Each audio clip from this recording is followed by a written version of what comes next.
Now that you're smiling, let's talk about what happens when things don't go well. So, psychologist Martin Seligman studied for decades what's called learned helplessness.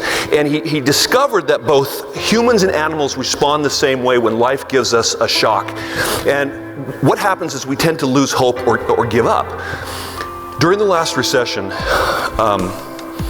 one of my coworkers was complaining to me about the fact that he was losing his home, and he was saying, you know, the president at the time was not doing enough, and the banks that had these programs were not doing enough to help people in his situation.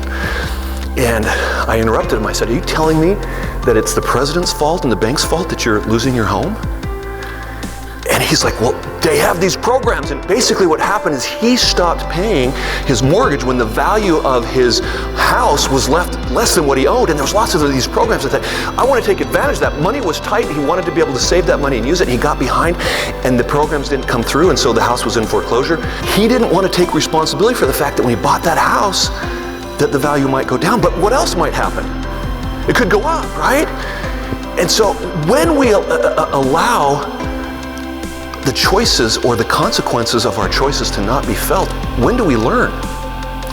His focus was on someone to blame rather than on taking action and solving a problem. He didn't want to hear what I had to say.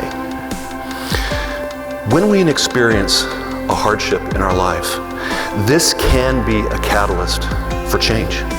I say can because you have a choice. You can learn helplessness, or you can make that an opportunity to learn. How many of you know people that have suffered physically?